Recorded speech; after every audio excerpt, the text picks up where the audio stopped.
बस सुन लीजिए, आप सुनेंगे ना तो आपको बहुत सारा चीजें रिवाइज हो जाएगा। मैं इसीलिए पूरा चैप्टर का एक एक टॉपिक से क्वेश्चन उठा रहा हूँ। जय हिंद दोस्तों, नमस्कार, मैं हूँ भाग्यराज, आप सभी का स्वागत करता हूँ मेरे अपने यूट्यूब चैनल पर। दोस्तों एमपी आईटीआई पीओ के लिए और जो आरआरबी जेई और एएलपी सीबीटी 2 के लिए जो हमारा सिंक्रोनस मशीन का ऑब्जेक्टिव क्वेश्चन का जो सीरीज चल रहा था, ये इसका पार्ट 2 है और पार्ट 3 भी आएगा। मैं कोशिश कराऊंगा 70 से 80 क्वेश्चन इसमें कराने का, ताकि उस सबसे आपसे क्वेश्चन बने, आप सारे कंसेप्ट क्लियर कर लें। ठीक है, ऐसी टॉपिक वाइज मैं सारे सब्जेक्ट का लेके आऊंगा, आप बिल्कुल निश्चिंत रहिए। बस वीडियो को लाइक और शेयर जरूर कर दीजिएगा। दूसरे साइड के लिए अभी आप परेशान मत होइएगा, दूसरे साइड के लिए अभी मैं आपके लिए ठीक कर दूंगा। पहले आप इस साइड को, जिस साइड में मैं खड़ा हूँ, इसको ध्यान से देखिए बिना किसी देरी के वीडियो को स्टार्ट करते हैं। लिखा है एक सिंक्रोनस मोटर के लिए टॉर्क एंगल अधिकतम कितना होना चाहिए। तो टॉर्क का जो फॉर्मूला होता है ना, आपको मालूम होगा, टॉर्क बराबर EV divided by x sine delta, ऐसा रहता है ना। तो यही जो डेल्टा है यही रहता है टॉर्क एंगल।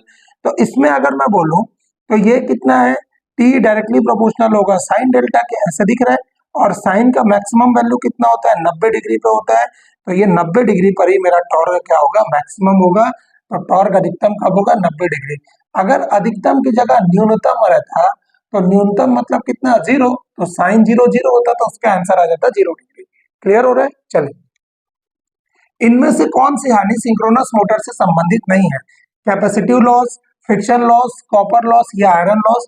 तो इसका आंसर है कैपेसिटिव लॉस सिंक्रोनस मशीन से या सिंक्रोनस मोटर से संबंधित नहीं है। अल्टरनेटर, जिसको सिंक्रोनस जनरेटर भी बोलते हैं, का ईएमएफ इनमें से किस फैक्टर पर निर्भर नहीं करता है। तो ऑप्शन है flux, frequency, rotor resistance, number of turns. तो सारे एसी मशीन का जो ईएमएफ आता है वो होता है 4.44 5 FNT, और यहाँ पर आ जाता है केपी और केडी। केपी आता है पिच फैक्टर, केडी आता है डिस्ट्रीब्यूशन फैक्टर। तो इन सब में क्या फैक्टर नहीं है, तो रोटर रेजिस्टेंस, जिसको बोलते हैं R2, ये नहीं है यहाँ पर, इसलिए ये इसका करेक्ट आंसर हो जाएगा। क्लियर है? नहीं वाले ऑप्शन बहुत पूछेंगे बेटा। एक ओवर एक्साइटेड सिंक्रोनस मोटर सदैव पावर फैक्टर देता है। ओवर एक्साइटेड का बात कर रहा हूँ, ठीक है ना। ये कल मैंने शॉर्ट्स भी बनाया था इस पे, तो आप आराम से इसको देखिएगा कि एक ओवर एक्साइटेड सिंक्रोनस मोटर किस पे काम करेगा, क्या वो लीडिंग होगा या वो लैगिंग होगा या यूनिटी पावर फैक्टर होगा या नन ऑफ द अबव। इसको मैं आपको होमवर्क दे रहा हूँ। अगर आप मेरा शॉर्ट्स देखेंगे सिंक्रोनस मशीन के वी कर्व का, तो आपको इसका आंसर मिल जाएगा। ठीक है, ध्यान रखिएगा, सिंक्रोनस मोटर है ना। इसका आंसर आप मुझे कमेंट सेक्शन में जरूर बताइए। इनमें से कौन सा लोड पर निर्भर करता है, कौन सा फैक्टर जो है, कौन सा कारक जो है वो लोड पर निर्भर करता है, वोल्टेज, वाइंडिंग, एफिशिएंसी या पावर फैक्टर। तो हमेशा लोड पर कौन सा फैक्टर निर्भर करेगा भाई, पावर फैक्टर है cos फाई, जो हमेशा लोड पर निर्भर करता है। अगला क्वेश्चन है, इनमें से किसका उपयोग पावर फैक्टर सुधार में किया जाता है। तो over excited synchronous motor, under excited synchronous motor, over excited induction motor या अंडर एक्साइटेड इंडक्शन मोटर। तो इसका सही आंसर होगा ओवर एक्साइटेड सिंक्रोनस मोटर का उपयोग पावर फैक्टर करेक्शन में किया जाता है। ठीक है, आपने सिंक्रोनस कंडेंसर का नाम सुना है, वो और कुछ नहीं, ओवर एक्साइटेड सिंक्रोनस मोटर का ही एक पार्ट है। इनमें से कौन सा कथन सत्य है, मुझे बताना है। 3 phase synchronous motor self start नहीं होता है। तो ये बिल्कुल सही है बेटा, ये सेल्फ स्टार्ट नहीं होता है, ये कथन एकदम ट्रू है। 3 phase induction motor self start नहीं होता है। ठीक है, सिंगल फेज इंडक्शन जनरेटर ही केवल सेल्फ स्टार्ट होता है, ये कथन फॉल्स हो जाएगा, क्योंकि 3 फेज इंडक्शन मशीन जो होता है जनरली मोटर, वो सेल्फ स्टार्ट होता है, सिंगल फेज नहीं। ठीक है ना, ध्यान रखिएगा। तो पहला वाला कथन ट्रू, दूसरा वाला फॉल्स। नेक्स्ट बोल रहा है, यदि सिंक्रोनस मोटर की मैकेनिकल डिग्री 120 डिग्री हो तब इलेक्ट्रिकल डिग्री क्या होगी। और ये बहुत इंपॉर्टेंट क्वेश्चन है बेटा, न्यूमेरिकल सेक्शन से आपको ये मालूम होना चाहिए कि इस जगह पर क्या होगा। थीटा जो इलेक्ट्रिकल होता है ना, हमेशा आता है P/2 ऑफ थीटा मैकेनिकल, ये वाला। तो P/2 इंटू थीटा मैकेनिकल, कितना दिया है मैकेनिकल डिग्री, 120 डिग्री दिया हुआ है। तो 120 डिग्री ये 2 से काटे, कितना आ गया, 60 डिग्री इंटू पी, मतलब 60p। कौन सा आंसर होगा, ऑप्शन नंबर बी। ठीक है, इससे क्वेश्चन बनता है बेटा, ध्यान रखिएगा। ये p होता है नंबर ऑफ पोल्स, 2 पोल्स। अगर मैं p की यहाँ p की वैल्यू 2 रख दूं ना, तो 2 और 2 कट जाएगा, इलेक्ट्रिकल डिग्री मैकेनिकल डिग्री के बराबर हो जाएगा। तो इसका मतलब जो पॉइंट बनेगा वो है कि किसी भी टू पोल मशीन के लिए इलेक्ट्रिकल डिग्री मैकेनिकल डिग्री का क्या हो जाएगा, हमेशा बराबर होगा, ध्यान रखिएगा।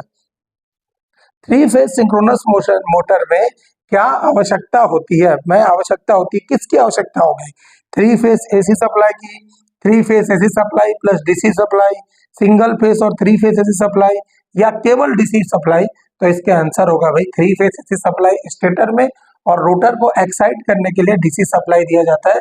तो इसका आंसर आएगा बी। ठीक है, ये सारे एग्जाम में आए हुए क्वेश्चन है, कोई भी अपने से क्वेश्चन नहीं, सब एग्जाम में आए हुए हैं, ठीक है ना। सिंक्रोनस मोटर के लिए डैश सदैव लोड एंगल पर निर्भर करता है, क्या होगा जो लोड एंगल पर निर्भर करता है, torque, current rating, power factor या स्पीड। तो हमेशा टॉर्क जो रहेगा ना, हमेशा लोड एंगल पर डिपेंड करता है। ठीक है, अगला प्रश्न है, मैं बोला था इस चीज, इसके लिए परेशान मत होइए, ये मैं वापस आपके लिए फिर से लगा दूंगा। देखिए लिखा है, एक चार पोल मतलब पी का मान दिया है, three phase induction motor 50 hertz की आवृत्ति में कार्य कर रहा है, तब उस पर 0.02 स्लिप पर रोटर की चाल क्या होगी। ठीक है ना, ये बहुत इंपॉर्टेंट हो जाता है। आपको मालूम होगा slip equal to NS minus NR divided by NS, यही होता है। ठीक है, स्लिप की वैल्यू दी हुई है कितने, स्लिप की वैल्यू दी, मतलब यहाँ पर हमको स्लिप पता है, NS तो पता नहीं है, तो NS हमको निकालना पड़ेगा। NS इक्वल टू होता है 120 F अपॉन P।